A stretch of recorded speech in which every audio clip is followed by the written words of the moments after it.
GS world की नई दुनिया में एक नया साम्राज्य बनेगा और वो नया साम्राज्य तभी बन सकता है जब जीएस को पढ़ा जाएगा ग्लोबल स्टडी के रूप में। किस रूप में पढ़ा जाएगा? ग्लोबल स्टडी के रूप में।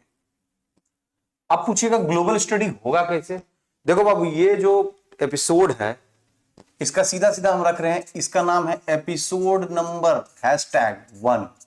एकदम पहला 1 से शुरू करेंगे। अगर 0 से होता तो 0 से शुरू करते हैं। ग्लोबल स्टडी को एकदम 0 से शुरू कर रहे हैं और ये कंप्लीट जो जीएस होगा दैट इज द फाउंडेशन, जिसमें कोई हमको हड़बड़ाहट नहीं है। एकदम आराम आराम से पढ़ाएंगे। जिस पढ़ लिए हैं, जिनको तेजी से पढ़ना चाहिए, तो इसमें कोई दिक्कत नहीं है। ये एसएससी का जो है ना बाबू, ध्यान दीजिएगा, एकदम सिंपल है। ये एसएससी का, सीजीएल का, बीपीएससी के एस्पायरेंट का, एसएससी कौन एसएससी? बिहार एसएससी के एस्पायरेंट, दारोगा, सचिवालय, ये सब के लिए जो ना कॉमन एक चैप्टर जिसको हम लोग जीएस बोलते हैं। बहुत सारा बच्चा इसमें प्रॉब्लम है। दिक्कत क्या है? अलग अलग जगह पर बिना परफेक्ट डायरेक्शन का आप पढ़ते जा रहे हैं, कंटेंट बढ़ते जा रहा है, संभालना उसको काफी मुश्किल हो रहा है। तो देखो बाबू, हमको क्या करना पड़ेगा इस सब चीज को कंट्रोल करने के लिए ना, हम सीधा सीधा बात करते हैं। हम 0 लेवल एकदम हम यहां से शुरू कर रहे हैं। इससे नीचे जीएस को कोई कंसेप्ट नहीं। 0 मतलब आप थोड़ा बहुत भी जानते हैं कि भाई इतना ही सब सब्जेक्ट होता है, हिस्ट्री होता है, इकोनॉमिक्स होता है, साइंस होता है, साइंस में फिजिक्स, केमिस्ट्री, बायोलॉजी सब पढ़ना है, मतलब थोड़ा सा भी आप इंफॉर्मेशन रख रहे हैं। तो पहली बार हम एकदम आराम से, चूंकि मेरा आदत है किसका पता है? प्रचंड प्रहार का। और बहुत सारे बच्चों से पूछिएगा कि प्रचंड प्रहार में क्या करते हैं, तो एक टाइम में एक क्वेश्चन पर वॉर करते हैं और चारों तरफ के सवालों को उसको घेरते हैं। इकोनॉमिक्स जोन से पॉलिटी जोन से हिस्ट्री जोन चेंज करके वहां से कलेक्टिविटी लाते हैं। और प्रचंड प्रहार एक ऐसा सेक्शन है जिसमें एक क्वेश्चन पर 200 से 250 कंटेंट हम लोग का बनता है। तो ये किसके लिए बाबू? जो ऑलरेडी बच्चा अब तैयारी कर चुका है, उसको अगर रिवीजन करना है, क्या करना है? रिवीजन करना है, तो ये बैच में करेगा प्रचंड प्रहार में। ये जीरो से जो है ना बेसिक वाला, एकदम इसको हम लोग बोल सकते हैं कि एकदम स्टार्ट होगा। इसको हम नाम दे रहे हैं अद्भुत बैच। अद्भुत बैच में हम इसको स्टार्ट करेंगे। और अद्भुत बैच के पहले बेसिक का जो जीएस होगा उसका बउआ वाला, बोलते हैं ना कि तू अभी बउआ है बाबू, अभी तुमको नहीं समझ में आएगा, चीजों को धीरे धीरे समझो। तो बेसिक हम क्लास देंगे बउआ वाला। उसके अद्भुत बैच का मतलब है कि एकदम आराम आराम से पढ़ना है। जैसे उसमें कोई हड़बड़ाहट नहीं कि हमको 20 मिनट का वीडियो बनाना है, जल्दी से खत्म कर देना है, वो सब नहीं होगा। एकदम 0 से हम धीरे धीरे बढ़ेंगे और सारे सब्जेक्ट को खत्म करेंगे। मेरे ख्याल से अगर उस लेवल से आप पढ़ते हैं तो हमको नहीं लगता कि कोई आपको दिक्कत होने जा रहा है।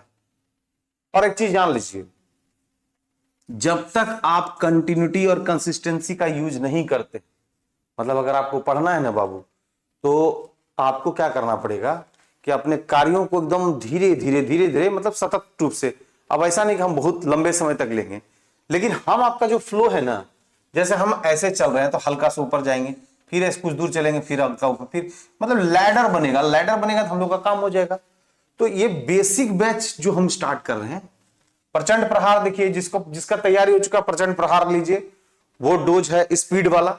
जैसे हम कह सकते हैं कि उसमें 150 किलोमीटर प्रति घंटा की चाल से होगा कि 200 होगा, पता नहीं, वो स्पीड बहुत तेज स्पीड होता है। लेकिन ये स्पीड जो है हम 0 से जरूर शुरू करेंगे, इनिशियल फेज जरूर होगा, लेकिन धीरे धीरे इसका स्पीड हम बढ़ाते जाएंगे और डायरेक्शन मेरा असेंडिंग ऑर्डर की तरफ जाएगा। यानी जीएस बैच में आप सभी चीजों को आगे तरीके से, अच्छे तरीके से समझ पाएंगे। बहुत सारे बच्चे कहना था सर हमको शुरू से, सर पूरा पहले सिलेबस बताइए, कौन कौन सा परीक्षा होता है जिसमें जीएस इंपॉर्टेंट है। पहले एकदम पूरा माइंड क्लियर कर दीजिए, तब हम जीएस पढ़ना शुरू करेंगे सर, क्योंकि हम इसकी तैयारी करना चाहते हैं, उसकी तैयारी करना चाहते हैं। सबसे पहले तैयारी से पहले एक चीज समझ लीजिए, अगर हम मान लीजिए देखो जीएस जनरल स्टडी का जरूरत सब जगह पड़ेगा, ये तो एकदम जान लो कि जितना एग्जामिनेशन है उसमें जीएस अगर आपका अच्छा नहीं है तो फिर आप बहुत अच्छा नहीं कर सकते। अब जीएस क्या क्या है अभी तत्काल, तत्काल सबसे पहले अभी जो बिहार में वैकेंसी आएगी बाबू, बिहार में आप एएसओ में, जिसको आप सचिवालय सहायक बोलते हैं, असिस्टेंट सेक्शन ऑफिसर, ये एएसओ में 50 जीएस और प्लस 25 साइंस, मतलब ये भी जीएस टाइप का पूछेगा। यानी आपके हैंड में कितना क्वेश्चन है बाबू, 75। यानी प्रीलिम्स में भी आपका 75 है, मेंस में भी आपका 75 है। इसका मतलब ये दोनों का पार्टिसिपेशन आपके जीवन में बहुत बड़ा है। और एएसओ का पोस्ट आप जान ही रहे हैं कि बहुत अच्छा पोस्ट माना जाता है। चलिए आते हैं बिहार में दरोगा की वैकेंसी, इसका क्या कहना है, इसमें तो जीएस का ही बोलबाला है, जीएस अच्छा है तो दरोगा बनिएगा, जीएस बुरा है तो नहीं बन पाइएगा। तो हम फिर आते हैं बीपीएससी। बीपीएससी में ऐसा क्वेश्चन नहीं कि बहुत टफ पूछा जाता है, बहुत हल्का पूछा जाता है। मतलब एक चीज जान लीजिए कि जो ग्रुप डी की तैयारी करे वो बीपीएससी प्रीलिम्स में बैठता है। तो कहने का मतलब है कि ये सारे चीज को हटा करके जीएस का एक फंडामेंटल टाइप का बैच होना चाहिए कि नहीं चाहिए? एक फंडामेंटल बैच होना चाहिए ना बाबू, कि होना चाहिए कि नहीं होना चाहिए?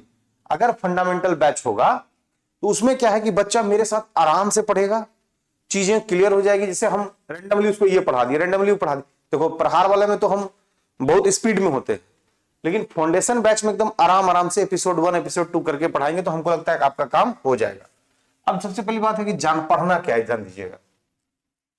सबसे पहले जीएस में इंटरेस्ट पैदा करने के लिए हम सबसे पहले कोशिश करेंगे कि मॉडर्न इंडिया को इंट्रोड्यूस करें। यानी मॉडर्न इंडिया मतलब आधुनिक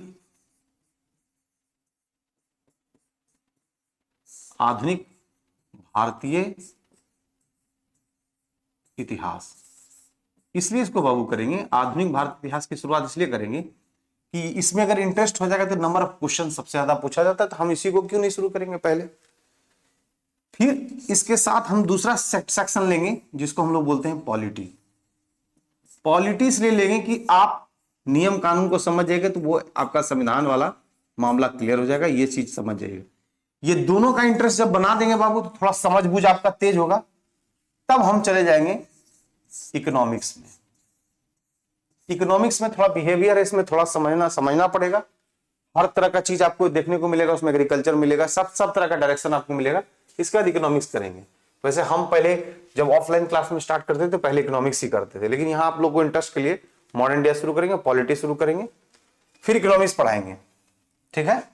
अब बोलिएगा एंशिएंट इंडिया सर इतिहास पूरा एक साथ पढ़ा देते, तो धीरे धीरे हम चूंकि आपको क्या कर रहे हैं, हम आपको एक ऐसा बैच दे रहे हैं जिस बैच में आप अपनी शुरुआत कर सकते हैं और वो शुरुआत के बाद आपको कोई प्रॉब्लम नहीं होगा। मतलब आप सिलसिलेवार तरीके से पढ़ना शुरू कर दीजिएगा तो ये एकदम हम कह सकते हैं कि एकदम धीरे धीरे हम लोग बढ़ेंगे, कोई हड़बड़ाहट नहीं, रुक करके आपको पढ़ाएंगे। लगेगा कि आपके घर पर आकर के आपके कॉपी में चीजों को लिख रहे हैं और चीजें समझ रहे हैं, तो आपका जीएस हमको लगता है अच्छा हो जाएगा। और अगर जीएस इस तरह से आपका बेहतर हो जाता है तो किसी भी परीक्षा में आपका जीएस का जो पार्ट है उसका बुलंदी रहेगा, और वो बुलंदी रहेगा तो आपको अपने मेरिट में कोई प्रॉब्लम नहीं होगा। बोलिएगा सर ये 3 सेक्शन के बाद फिर क्या कीजिएगा? ये 3 सेक्शन पढ़ा देंगे बाबू, तब थोड़ा साइंस में आएंगे, और साइंस में आएंगे चैप्टर में बायोलॉजी में। ये पढ़ाएंगे तो फिर एक सेक्शन ये भी बहुत मजबूत हो जाएगा। और बायोलॉजी में सिर्फ हम बायोलॉजी नहीं पढ़ाते हैं, बायोलॉजी में एनिमल हस्बेंड्री, एग्रीकल्चर, बायोटेक्नोलॉजी सब मिला के पढ़ाते हैं। इसका एकदम बढ़िया कंसेप्ट आ जाएगा। अब देखिए मॉडर्न इंडिया, पॉलिटी, फिर इकोनॉमिक्स, फिर एक साइंस का लिए बायोलॉजी, उसके बाद फिर आपको इंटरेस्टिंग चैप्टर में ले जाएंगे जिसका नाम है ज्योग्राफी। ज्योग्राफी भी आराम से पढ़िएगा, एकदम तरीके से बताएंगे। और ज्योग्राफी में भी सबसे पहले आपको आपका इंटरेस्टिंग टॉपिक स्टार्ट करेंगे इंडियन ज्योग्राफी। चूंकि भारत का भूगोल आप पढ़िएगा तो आपको मजा आएगा कि कर्नाटका में क्या है, तमिलनाडु में क्या है, असम में क्या है, मेघालय में क्या है, त्रिपुरा में कैसा सिस्टम है, गुजरात में कैसा सिस्टम, गुजरात में काठियावाड़ा प्रायद्वीप कहाँ है, कच्छ का रण कहाँ है, महाराष्ट्र में ये कहाँ है, वो कहाँ है, मतलब पूरा टोटल आपको लगेगा ये सब चीज जानना चाहिए। फिर इंडियन ज्योग्राफी जो इंडियन ज्योग्राफी पढ़िएगा तो थोड़ा फिजिकल आपको पढ़ा देंगे तो क्या होगा कि भूगोल की समझ आपकी बढ़ जाएगी, और जब ये दोनों की समझ बढ़ जाएगी तो वर्ल्ड की तरफ आपको ले जाएंगे और वर्ल्ड आपका अच्छा हो जाएगा। यानी ज्योग्राफी उसके बाद ही हमारा पार्ट होगा। अब पूछिएगा सर इस ज्योग्राफी के बाद फिर किस चीज पर हम लोग करेंगे? ज्योग्राफी के बाद हमारा टारगेट होगा कि हम जाएंगे प्राचीन भारतीय इतिहास में। एंशिएंट एकदम साइंस है, और एंशिएंट पढ़ लीजिएगा तो हमको लगता है कोई दिक्कत नहीं होगा। क्वेश्चन थोड़ा कम पूछता है लेकिन जानना चाहिए, इसमें बहुत सारे चीज वैदिक काल का, सिंधु घाटी सभ्यता का, मौर्य कला का, ये सब चीजों का बहुत अच्छा से वर्णन किया गया है। इसके बाद हम लोग आएंगे मध्यकालीन भारत में, जिसको हम लोग बोलते हैं मेडावल इंडिया। तो मध्यकालीन में हम लोग आएंगे बाबू, तो मेडावल इंडिया में हम लोग क्या करेंगे कि मध्यकालीन में हम चीजों को देखेंगे कि भाई किस किस चीज का वर्णन है। यानी हम लोग मेडावल इंडिया में देखेंगे दिल्ली सल्तनत का क्या था, मुगल बादशाह का क्या था, थोड़ा हिस्ट्री और भी डेवलप हो जाएगा। अब रेस्ट जो बच रहा है ये सब हम लोग काम कर लेंगे, तो फिर हम लोग के पास रेस्ट बच रहा है 2 सेक्शन, जिसको हम लोग बोलते हैं फिजिक्स, और एक बचता है केमिस्ट्री। ये चूंकि आप लोग इंटरेस्टिंग जोन है, फिजिक्स तो एकदम पूरा बिहेवियर है, और केमिस्ट्री में इनऑर्गेनिक पार्ट का ज्यादा क्वेश्चन पूछता है, तो हम लोग का कंप्लीट एक जीएस का पैकेज होगा। लेकिन इसके साथ साथ हम लोग को जीके का भी पोर्शन करते रहना है, जो मिसलेनियस टॉपिक होगा। और रेस्ट आपका बचता है बाबू करंट अफेयर्स। तो आप लोगों को फिर से बता रहे हैं कि जब बेसिक जीएस पढ़िएगा तो करंट अफेयर्स पढ़ने की जरूरत नहीं। हम सीधा बोलते हैं, काहे के लिए अपने दिमाग में इसका जगह देकर के आप अपना समय बर्बाद कर रहे हैं? तो हमको लगता है ना कि जब आप जीएस पढ़िए तो करंट अफेयर्स तब पढ़िए जब आपको कोई नियर अबाउट एग्जामिनेशन देना है। जैसे 6 महीने हमको कोई एग्जामिनेशन देना है तो पक्का 6 महीने का डेटा अपने पास रखना पड़ेगा। और फिर जब उस 6 महीना का डेटा अपने पास रखिएगा ना बाबू, तो ये जीएस के साथ उसको कोरिलेट करना सीखिएगा, तब जाके आपका बेहतरीन जीएस हो जाएगा। और इस बार हम पूरी कोशिश करेंगे कि फंडामेंटल बेसिक जीएस एकदम शुरू से, वैसा बच्चा एकदम फ्रेश बच्चा जो कभी जीएस के साथ जीएस का जी पता नहीं है, उसको पढ़ा के उस मुकाम तक पहुंचाएंगे तो हमारा काम हो जाएगा। थोड़ा इसमें वक्त लगेगा, टाइम टेकिंग का सिस्टम है। तो ये सोचिएगा कि ये 4-5 क्लास में हम जल्दी जल्दी कर लेते हैं तो फिर तो जल्दी जल्दी करते रहिएगा, परीक्षा आएगा, परीक्षा दीजिएगा, होगा भी नहीं, फिर जल्दी जल्दी अगला, इस तरह से टाइम जाएगा। तो हमको लगता है एक बार जो आपका ड्यूटी बनता है उतना ड्यूटी तो आपको करना ही पड़ेगा, वो ड्यूटी कर लीजिएगा तो मेरे ख्याल से किसी परीक्षा में आपको कोई तकलीफ नहीं होगी। और जिस परीक्षा में जीएस से संदर्भित सवाल पूछे जाते हैं वो आपका अपना हो जाएगा। तो एपिसोड 1 में इन चीजों के बारे में बताएं। अभी हम 5 एपिसोड बेसिक लाएंगे, जिसको हम लोग फंडामेंटल नाम दिए। बउआ वाला कंसेप्ट है, ये बउआ वाला बैच जो है ये पहले हम शुरू कर रहे हैं। इसमें हर सब्जेक्ट पर हल्का हल्का उसको ग्लिम्स देंगे। उसके बाद क्या करेंगे कि अद्भुत बैच का, यानी जो फाउंडेशन बैच का, जो अद्भुत बैच का कंसेप्ट है, उसमें जैसे से हम बताएं कि पहले मॉडर्न इंडिया खत्म करेंगे तो आराम से उन चीजों को लाएंगे और आपको वो बोर्ड पर पीपीटी मिलेगा। पीपीटी आप देखिएगा, उन चीजों को हम सादे बोर्ड पर समझाएंगे तो आपका कंसेप्ट क्लियर हो जाएगा। उसको आपके पीडीएफ में आप डाउनलोड करने का भी आपको व्यवस्था दे देंगे, आप डाउनलोड कर लीजिएगा, घर पे पढ़िएगा। लेकिन जितना बच्चा हमसे जुड़िएगा हम सवाल पूछेंगे, और बिना गूगल के सर्च से अगर आप एक चैप्टर पढ़ रहे हैं तो आपका कंसेप्ट अच्छा होना चाहिए, आप डिस्कसिव होने चाहिए, और लास्ट में आपका ऑब्जेक्टिव अच्छा होना चाहिए। ये सारा चीज करना है। और बाहर के सिस्टम से ज्यादा अपने आप को अटैच नहीं करना है कि वो वहां क्या हो रहा है, वहां क्या हो रहा है। जब आप सिलसिलेवार तरीके से आपका टारगेट सीधा सीधा जाएगा तो मेरे ख्याल से आपको पढ़ने में कोई तकलीफ नहीं होगी। और याद रखिएगा कि स्वाध्याय का, सेल्फ स्टडी का, इस तरह तरीके से पढ़ने का कोई दूसरा वैकल्पिक संसाधन नहीं है। सबसे बड़ा संसाधन तो ऑफलाइन था, क्योंकि ऑफलाइन को ये ऑनलाइन आकर के क्या किया है कि पूरी तरह से नष्ट कर दिया है। और अब ऑनलाइन सिस्टम है तो ऑनलाइन सिस्टम में हम लोग का दायित्व बढ़ता है कि अब धीरे धीरे उसी अंदाज में जैसे हम लोग ऑफलाइन में क्लास में पढ़ाते थे वैसे ही पढ़ाने का हम लोग शुरुआत करना चाह रहे हैं। और हम बहुत सोचने के बाद ये सोच लिए हैं कि हम क्लासरूम में बच्चों को पढ़ा रहे हैं, बच्चे मेरे साथ इंटरेक्ट कर रहे हैं, और इंटरेक्शन के बाद उनसे जो कुछ भी उनके फेशियल एक्सप्रेशन हो रहा है उन चीजों को हम देख पा रहे हैं। तो अब क्या करना पड़ रहा है कि 2 काम करना पड़ रहा है बाबू। एक तो कंटेंट पर काम करना पड़ रहा है, दूसरा इस बोर्ड पर इस पूरे लाइट में चीजों को पढ़ाना पड़ रहा है। वहां पे कंफर्टेबिलिटी ज्यादा रहता है, यहां पर अगबकाहट थोड़ा ज्यादा होता है।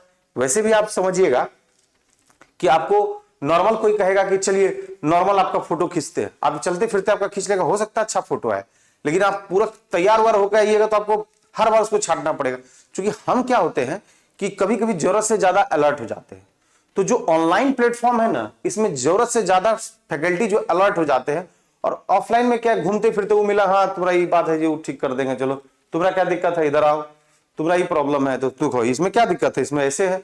तो उसमें क्या है कि आप बच्चों के साथ एक इंटरेक्शन में आप नॉर्मल बिहेव कर रहे हैं, लेकिन ऑनलाइन में क्या है कि हम इंटरेक्टिव तो है नहीं, हमें लगता है कि हम ज्यादा से ज्यादा बेहतर करें। और याद रखिएगा कभी कभी आप ज्यादा बेहतरी के चक्कर में क्या होता है कि जो नेचुरलिटी होता है वो भंग हो जाता है। तो दुनिया में जितना भी चीज पढ़ाई से संदर्भित है वो सारे नेचुरलिटी पर ही डिपेंडेंट है। अगर उसमें आर्टिफिशियल सिस्टम आ जाएगा तो लोगों के समझ में काफी प्रॉब्लम होगी। तो हम तो आपको ये बताएंगे कि हम ये जो अद्भुत बैच फाउंडेशन बैच ला रहे हैं इसमें पूरी तरह से नेचुरल कंसेप्ट होगा, पूरी तरह से, मतलब जरा सा भी उसमें कोई आर्टिफिशियल नहीं देगा। हम ये समझ ही नहीं लेंगे मेरे पीछे बोर्ड है, मेरे सामने कैमरा है और ये पूरा इंस्ट्रूमेंट लगा हुआ है, एकदम नहीं सोचेंगे। हम सोचेंगे वो बोर्ड पर आए हैं, मेरे सामने बच्चा है और सब बच्चा के ABCD Z तक नाम रख लेंगे। हो सकता है झूठ मूठ का नाम लेंगे, क्योंकि हम जब नेचुरल हो जाएंगे लगेगा बच्चा है। ऐसे देखिए डिस्टर्बेंस क्या, हम ऑफलाइन में भी उस चीज को वीडियो शूट करा सकते हैं, लेकिन ऑफलाइन में क्या होता है कि बात से बात बढ़ता है। लेकिन यहां पर क्या है कि थोड़ा डिसिप्लिन है, हमको सिर्फ और सिर्फ एक चीज पर काम करना पड़ेगा कि हमको इमेज करना पड़ेगा। अब देखिए जब इमेज ही करना पड़ेगा, जब आदमी टाइम टू टाइम अपने आप को मॉडिफाइड कर लेता है, NS राजपूत क्यों नहीं अपने आप को मॉडिफाइड करेगा? आखिरकार की कौन सा दकियन उसी अपने दिमाग में फिट कर लिया है कि हम उसी के सरताज बादशाह रहे, उसी में सरताजी अपना दिखाते रहेंगे। तो बेसिकली अब तो हमको लगता है ना कि हमको जो अभी रवैया दिख रहा है पूरे सिस्टम का, उस सिस्टम में हमको पढ़ाई कम दिख रहा है और लोगों का आडंबरपन ज्यादा दिख रहा है। तो हमको लगा कि नहीं, अब हमको इस प्लेटफॉर्म पे आना पड़ेगा और हम अपने पूरी ताकत के साथ अपना पूरा मेहनत करेंगे। बच्चों को लगेगा कि हम उसके काबिल हैं, उसके बेहतरी के लिए बेहतरी कर रहे हैं, तो निश्चित रूप से वो बच्चे वो दूसरे को प्रिस्क्राइब करेंगे। और हम अब दूसरे मूड में आ चुके हैं, क्योंकि हम पूरी तरह से फाउंडेशन बैच को खत्म करना चाहते हैं। क्या बिहार दरोगा, क्या ASO, क्या BPSC, जो भी परीक्षा की तैयारी कीजिए, हमें लगता है कि अगर उस तरह से आप पढ़ाई करते हैं तो आप उस चीजों में अव्वल हो जाएंगे। तो घबराने की जरूरत नहीं है। अब हम 0 लेवल से अद्भुत बैच आप लोग के लिए ला रहे हैं। यह अद्भुत बैच सही माने में अद्भुत रहेगा। और सबसे खास बात है कि बउआ वाला 0 बैच, पहले बेसिक बात बताएंगे, सब चैप्टर का बउआ बैच लाएंगे, जिसमें बउआ का मतलब समझेंगे कि आप कुछ नहीं जानते हैं, GS का G भी नहीं जानते हैं, तो हमको लगता है कि हम आपके लिए बहुत ज्यादा मेहनत कर पाएंगे और तब जाकर के आप में जो इंप्रूवमेंट होगा वो मेरे लिए बहुत बेहतरीन होगा। तो अब ये शुरुआत कर चुके हैं। आप लोग से हर बच्चे से हम रिक्वेस्ट करते हैं कि इस बैच को जरूर एक बार, क्योंकि देखिए हर बार इस बात का कोई फीडबैक नहीं होता है। ये बैच को आप देख करके आपको लगेगा कि अरे इसमें जुड़ने के बाद आपका काम हो जाएगा, और हमको नहीं लगता कि बहुत ज्यादा इस सिस्टम में जुड़ने में आपको कोई तकलीफ होगी। आप आराम से जुड़िएगा, आपको डाउनलोड मटेरियल मिलेगा, आप आराम से पढ़िएगा और हम सारे सेक्शन को खत्म कर देंगे। तो हम दावा करते हैं कि जब GS पर बात होगी तो आपके पास अपना एक कंसेप्ट होगा, आपका अपना एक डिस्कशन होगा और बाद में आप MCQ के क्वेश्चन को बनाने के लिए बिल्कुल एबल रहिएगा। तो यही चीज हम शुरू करने जा रहे हैं। आप लोग तैयार हो जाइए और ये आराम से पढ़ाएंगे। जिसको लास्ट में रिवीजन राउंड है, जो दरोगा में 1 नंबर से 1.5 नंबर से आधा नंबर से छूट रहा है, उसके लिए प्रचंड प्रहार ला रहे हैं। उसमें हम भी नहीं रुकेंगे और उसमें वैसा बच्चा आना भी नहीं चाहिए। अभी सिविल कोर्ट में जाके ऑफलाइन में हम प्रचंड प्रहार लिए, धागा खोले पूरा क्वेश्चन का, उसमें वही बच्चा टिक पाएगा जो ऑलरेडी सारे सब्जेक्ट को अच्छे तरीके से पढ़ा। तो ये जो फाउंडेशन बैच हम ला रहे हैं, अद्भुत बैच, इस अद्भुत बैच में एकदम आपको तैयार कर देंगे, फिर आप मेरे प्रचंड प्रहार में शामिल हो जाइएगा। लेकिन तत्काल जो रिवीजन वाले बैच में या प्रचंड प्रहार वाले बैच में वही बच्चे शामिल होंगे जो पिछले बार 0.25 से 1.50 से 1 नंबर से 2 नंबर से छूट रहा है, यानी किसी न किसी कारण से उसका GS के कारण उसका जो है परीक्षा छूट रहा है, उस परीक्षा में अच्छा नहीं कर पा रहा है, सेंट्रल SSC में अच्छा नहीं कर पा रहा है, रेलवे में उसका क्वेश्चन छूट जा रहा है, GS का जहां सेक्शन आता है वहां उसका कम मार्क्स आ जा रहा है। तो उस GS को ठीक करने के लिए हमारे पास अब इससे ज्यादा कोई डिफरेंट व्यवस्था नहीं है। तो हम क्या करेंगे, पूरा एक फाउंडेशन बैच, अद्भुत बैच चलाएंगे, 0 लेवल से पढ़ाएंगे, लाइव भी रजिस्ट्रेशन जाएगा, वीडियो भी रिकॉर्डेड आपके पास जाएगा। मेरा टारगेट होगा कि एट एनी कॉस्ट आपके पास एक बेसिक फंडामेंटल स्ट्रक्चर रेडी हो जाए और तब जाकर के आपको लगेगा कि चलिए हमने एक बेहतर काम किया है, अब प्रचंड प्रहार का हम हिस्सा बन सकते हैं। जय हिंद, जय भारत।